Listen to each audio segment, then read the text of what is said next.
আসসালামু আলাইকুম। কেমন আছেন সবাই? আলহামদুলিল্লাহ আমরা অনেক ভালো আছি। আশা করছি আপনারাও অনেক ভালো আছেন, সুস্থ আছেন। আজকে একটু কাজ-টাজ সেরে হঠাৎ দুপুরে লাঞ্চ সারার পর ওর বাবা বাচ্চাদের বলছে যে, "চলো একটু আজকে বেরোবো।" বাচ্চাদের অনেকদিন নিয়ে বেরোইনি। তো এই সামার সিজনে তো ছুটি পড়ে গেছে। তো ওর বাবা বলল, "চলো একটু ঘুরে আসি।" তো রেডি হয়ে বেরিয়েই পড়লাম। প্রায় সন্ধে নাগাদ আমরা বেরিয়েছিলাম। হঠাৎ কোনো তো মানে এরকম কিছু প্ল্যান ছিল না, এমনি সকাল থেকে কোনো প্ল্যানই ছিল না। ও হঠাৎ বলল, তো আমি ৬টার সময় ৬:৩০ নাগাদ আমরা বেরিয়েছিলাম। তো ভাবলাম কাছে কোথাও যাওয়া যাক। তো ওর বাবাকে বললাম যে, অনেক দিন আমরা আভানি রিভার সাইড যাইনি, তো ওখানে চলো দেখি। অনেক দিনই যাওয়া হয়নি প্রায়। সবসময় কলকাতার দিকেই যাওয়া হয়, তো এদিকটা এখন যাওয়া হয়নি। তো দেখুন চলে এলাম আমরা আভানি রিভার সাইড। তো বাচ্চারাও বলছিল যে, "পাপা চলুন, ওখানে অনেক দিন যাওয়া হয়নি।" চলুন আমরা এবার এন্ট্রি করলাম। প্রথমে নেমেই বলছে জুস খাবো বাচ্চারা, জানেন?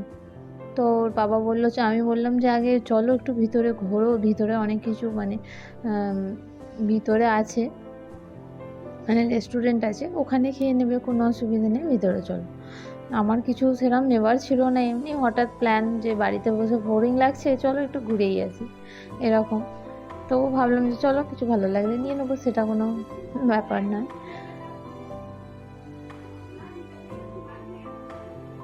এখানে প্যান্টালুনস ছিল আর ট্রেন্ডস ছিল, সবই আছে রিলায়েন্সের আভানির ভিতরে। এখানে এটা খুব সুন্দর সাজিয়েছিল, তো আনিকাকে বললাম এখানটা একটা দাঁড়াও, আমি একটা ফটো নেব তোমার। লিটল শপও ছিল, এখানে লিটল শপ থেকে বাচ্চাদের জন্য কাপড় নেওয়া হয়। তো এবারে তো সেরকম কোনো প্ল্যান ছিল না কাপড় টাপড় নেবার, তো আমি আর লিটল শপে যাইনি। আনিকার একটু ওই রাইডসগুলো চড়বে বলছে, ওই গাড়িটা চড়বে, দেখাচ্ছে, আমি ওটা চড়বো। আমি বললাম আচ্ছা ঠিক আছে, নিচে গিয়ে আমি ওটা অবশ্যই তোমাকে ওই ট্রেনটায় চাপাবো, কোনো অসুবিধে নেই।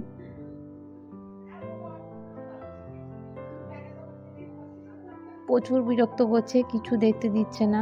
আমি একটু ঢুকেছিলাম স্মার্ট পয়েন্টে, এখানে তো বিগ বাজার ছিল, বিগ বাজার আমি বললাম তো আমার কিছু যদি টুকটাক নেবার লাগে, ওর বাবা বলল যে তুমি তো সেই স্মার্ট পয়েন্ট থেকে কিছু নেবে, তো এখানেও স্মার্ট পয়েন্ট আছে, যদি নিয়ে নাও তো লাগে। তো আমি বললাম যে ঠিক আছে, দেখি আগে ঢুকবো তারপর। আবার এটা আগে অনেক দোকান সব বন্ধ ছিল, এখন দেখছি নতুন আবার ওপেনিং হয়েছে। যেমন লেন্স কার্ট ওখানে ছিল না, আবার লেন্স কার্ট ওখানে দেখছি রয়েছে। যাক, এই লিফটে জানেন বন্ধুরা, লিফটে আনিকা প্রচুর ভয় করছিল। আমি তো এখানে মানে আমিয়া একদম নামতে চাইছিল না, ওকে ভয় লাগছে, ধরে করে নামালাম। স্মার্ট পয়েন্টে ঢুকলাম, এখানে ওর বাবার প্লেটগুলো পছন্দ লাগছিলো, বলছিল যে তুমি নেবে বলছিলে কতদিন থেকে, তো নিয়ে নাও। এখানে এটা বাই ওয়ান গেট ওয়ান ছিল, জানেন। আমাকে ওই ব্ল্যাকটা অনেক ভালো লাগছিলো, আর হোয়াইটে স্কোয়ারটা অনেক ভালো লাগছিলো, আরগুলো সেরকম খাস লাগেনি। এই এক কালারগুলো আমাকে অতটা খাস লাগেনি, তো আমি এই হোয়াইটের উপরে স্কোয়ারটা নিয়েছি, এটা নিয়েছি আমি। আর ওর বাবাকে বললাম যে ব্ল্যাকগুলো অনেক বড় লাগছিল, ব্ল্যাক এই হোয়াইটটা ওর বাবা বলছিল নেবার জন্য, তাই আমি বললাম না, আমি ব্ল্যাকটা একটু ছোট হলে ভালো হয়। বাবা দেখছিল যে কিছু তুমি সেট যদি নাও তো নিয়ে নাও, তো দেখছিলাম আমার সেরকম কোনো চয়েসে আসছিল না। তো এখানে জগের সেট ছিল, জগের সেটগুলো ভালো ছিল জানেন বন্ধুরা, কিন্তু আনিকা এত পেরেশান করছিল যে আমরা এগুলো নেব না, বাইরে চলুন। আর এখানে গ্লাসের সেটগুলো নতুন দেখছি করেছে, এগুলো ভালো লাগছিলো, অনেক সুন্দর ছিল। এগুলো প্রাইসগুলো ঠিক ছিল, নর্মাল প্রাইসের ভিতরেই ছিল, অনেক সেরকম হাই প্রাইস ছিল না। তো আমি গ্লাসও একটা নেবার ইচ্ছা ছিল আমার, কিন্তু আমি একটু পাতলা টাইপের ফাইন টাইপের গ্লাস চাচ্ছিলাম, একটু মোটা কাঁচের গ্লাস ছিল, তো আমি আর নিলাম না।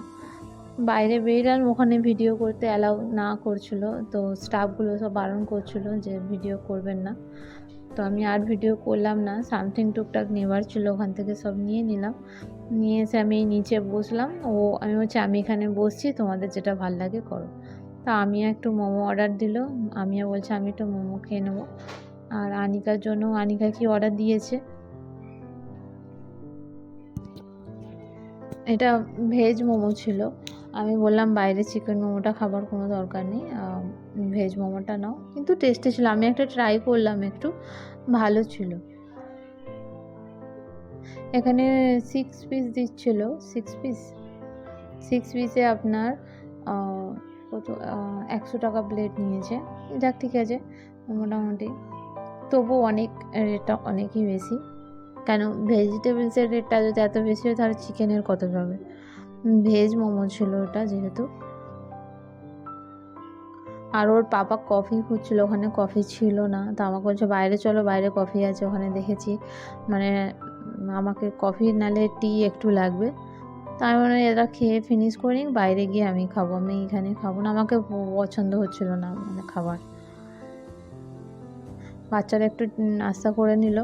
ওর বাবাকে বললাম একটা ট্রাই করে দেখো মোমোটা, মোটামুটি, কিন্তু সেই হিসাবে দামটা অনেকই বেশি। ভেজ মোমো সাধারণত এত মানে প্রাইস থাকে না, তবুও হবে, কিছু করার নেই। অনেক গরম, আনিকার মুখটা দেখুন বন্ধুরা একবার, অনেক গরম, খেতে পারছি না, গগ করে গালে ঘুরছে। ওকে অনেক গরম লাগছে, ও অনেক গরমটাই খেতে পারে না, একটু ঠান্ডা হলে খেতে পছন্দ করে। আমি একটু বসে বসে খাচ্ছিলাম, ঠিক আছে। বলছি মাম্মি আপনি একটু ট্রাই করে দেখুন না, অনেক ভালো, অনেক ভালো। তা বললাম তোমরা খাওয়া সেরে যাও, ট্রেনটা চলে নাও। ওর বাবা বললো চলো আগে ট্রেনটা বসিয়ে দিই, দুজনের টিকিট কেটে ওদের দুজনকে বসিয়ে দিল। মানে পেরেশান করছে, ওই যে ট্যাঙ্কে যে ফিসগুলো আছে না, ওগুলো মানে ওরা চড়ার জন্যে পেরেশান করছে।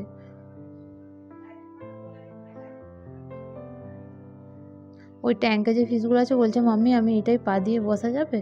আমি বললাম না বাবা, ও ও বাবা আমি কোনো দিন করতে পারি না, তুমি করবে? তোমার বাচ্চাদের যে রাইডসগুলো আছে ওগুলো চড়ো। এই দেখুন পোজ দিচ্ছে, আমি বললাম একটু পোজ দাও, ফটো দেবো, এই দেখুন দুজনে মিলে পোজ দিচ্ছে। ওরে মানে বাইরে যেতে প্রচণ্ড পছন্দ করে বাচ্চা দুটো। মানে ঘরে কি জানেন, ঘরে একদম ওদের সামার সিজনের ছুটি পড়ে গেছে, তো বাচ্চারা একটু বোরিং লাগে, তো বেরিয়েই পড়লাম। আর বাচ্চারা মানে একদিন সবাই বলবে চলুন ভালো লাগছে না বাইরে যাব, চলুন ভালো লাগছে না বাইরে যাব, এরকম অবস্থা ওদের। কিন্তু রোজ তো বেরোনোটা সম্ভব হয় না, বলুন বন্ধুরা। চলুন ওরা ততক্ষণ চড়তে থাকুক, আমি এখানে দাঁড়িয়ে দাঁড়িয়ে ভিডিও বানাচ্ছিলাম। যাক বাচ্চাদের অনেক এনজয় হলে না আমাকে অনেক ভালো লাগে, বাচ্চারা খুশি হলে অনেকই ভালো লাগে। কিন্তু আমরা অনেক লেট করেই বেরিয়েছিলাম, তো বেশিক্ষণ আমরা বেশি কিছু মানে ওদের ওই এগুলো সব বন্ধ ছিল, ওই মানে রোবটটাও বন্ধ ছিল, সবই বন্ধ না বললে ওরা চালু করবে, কিন্তু রোবটটা সেরকম কেউ চড়ছিল না। আমিও বলছিল ওটা আমি চড়বো, আমি না তুমি অনেকবার চড়েছো রোবটটা, ট্রেনটা চড়নি, ট্রেনটা চড়ে না। আর ও বাবার সঙ্গে আমি বসে বসে এখানে গল্প করছিলাম, ওরা চড়ছিল।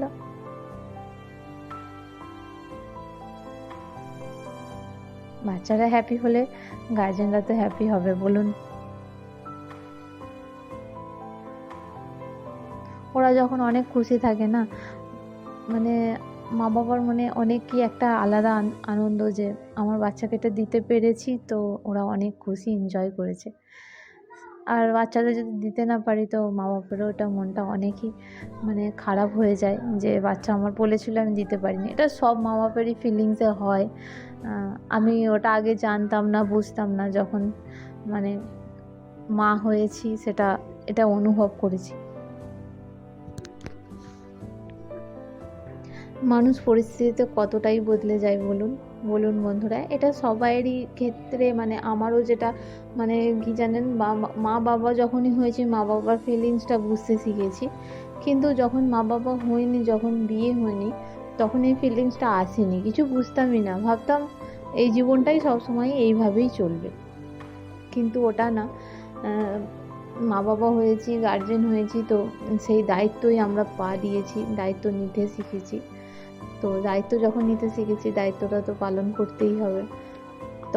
এখনই বুঝি আমার মা বাবারও দায়িত্বটা ঠিক এইভাবেই আমার মা বাবা পালন করে গেছে। আর বাচ্চাদের যদি কিছু না দিতে পারি, তাহলে আমার মা বাবার কাছেও আমি যখন জেদ করেছি, তখন আমার বাচ্চারা মা বাবা যখন দিতে পারিনি, তখনও হয়তো এরকমই তার কষ্ট হয়েছে। বলুন, এটা সবার ক্ষেত্রে এই ব্যাপার। চলুন আপনাদের সঙ্গে গল্প করতে করতে দেখুন ওদের ট্রেনটা চড়া হয়ে গেল। আমি বললাম আমার একটু ক্যামেরা নেবার ছিল, তো বললাম একবার রিলায়েন্সে চলো, একবার দেখি কীরকম কী। আমার তো ক্যামেরার মানে কিছু নলেজ সেরকম নেই, আমি এটাই বলবো, না যেটা জানি না সেরকম কিছু নলেজ আমার নেই ক্যামেরার বিষয়, যে মানে আমি কিছুই জানি না। তো আমি ওর বাবাকে বললাম চলো একবার, আমি একটু ক্যামেরা একটু নেবার আছে, আমি একবার দেখবো। তো দেখছিলাম ওখানেও ভিডিও করতে অ্যালাউ করছিলাম, আমি একটু সামথিং ভিডিও নিয়ে নিয়েছিলাম এগুলো প্রাইসগুলো, তো ওখানে অ্যালাউ করলো না, ওরা আমাকে একটু বুঝিয়ে দিল। তো বললাম ঠিক আছে, আমার একটা ক্যামেরা লাগবে। তো বাবা বললো ঠিক আছে, এখন মোবাইল ইউজ করো, আমি কিছুদিন পরে তোমায় ক্যামেরা কিনে দেবো, কোনো এ নেই। আর এখানে এই গেমটা ছিল আমি দেখিনি, জানেন গাইজ। তো ওরা জেদ করছিল এটা চলবো, কিন্তু ওরা তখন বন্ধ হয়ে গেছিলো। তো আমি বললাম ঠিক আছে, নেক্সট বার এসে আমি আবার চাপাবো তোমাকে, প্রমিস, একদম কথা দিচ্ছি। তখন প্রায় রাত 9টা বেজে গেছে গাইজ, তো বন্ধ করে দিয়েছিল ওটা। ওদের লিফটে প্রবলেম হচ্ছিলো, তাই আমি বললাম ওরা তো নামতে পারছিল না, তাই আমি বললাম চলো লিফটে করেই নেমে যাবো। আমরা সেকেন্ড ফ্লোরে নামলাম। ওখান থেকে একটু ঘুরে আমরা বেরিয়ে পড়লাম। বেরিয়ে যাব, ওর বাবার চা খাওয়া হয়নি, মাথা গরম হয়ে আছে, চা কফি লাগবে, ওনার কফি লাগবে, সে কফি হলেও চলবে, আমার কফি লাগবে। মানে মোটামুটি চা কফির একদম প্রচুর লাভার, স্পেশাল টি লাভার, অনেক টি লাভার। কফি না হলেও চলবে, চাটা মোটামুটি মাস্ট। চা না হলে তখন মানে কফি হলে হবে। চলুন আমরা এবারে বেরিয়ে পড়বো, কেন রাতটাও অনেক হয়েছে জানেন, তো আমাদের এবারে ফেরারও ব্যাপার আছে। তো আমি চলে গেলাম, ও বাবা বললো চলো, তো আমি একটু কফি কিংবা চা নেব, তোমার যদি কিছু লাগে তুমি খেয়ে নেবে। তো বাচ্চারা বললো যে আমরা চাউমিন খাবো, চলে এলাম রেস্টুরেন্টে, এসে একটু চাউমিন নিয়ে নিলাম অল্প করে। ওরা বললাম আমি এক প্লেটই আমরা শেয়ার করে নেব। আর আমি এখানে দুটো চিকেন লেগ পিস নিয়ে নিয়েছিলাম তন্দুরি, আর ওর বাবা বাড়ির জন্য একটা গোটা চিকেন তন্দুরি একটা মানে পার্সেল করে নিয়েছিল। আমি বললাম যে পার্সেল করে দাও, বাড়িতে গিয়ে ভালো করে খাবো। খেয়ে বেরিয়ে পড়লাম, আমরা রওনা দিলাম বাড়ির পথে। তো ফিরে গেলাম, ওর বাবা বললো, আমি বললাম আর একটা লাস্ট একটা যে আমাকে কোল্ড ড্রিঙ্কস খাওয়াতে হবে, নিয়ে আমরা বেরিয়ে পড়লাম। দেখুন এটা আমাদের নবান্নর গেট, নবান্নর আমরা নিচে দিয়েই বেরিয়ে এসেছি। চলুন বন্ধুরা, আবার দেখা হবে পরের ব্লগে, কোনো অন্য ভিডিও নিয়ে আসবো আবার। দোয়া করবেন, অবশ্যই আমার চ্যানেলকে সাবস্ক্রাইব করবেন। আল্লাহ হাফেজ।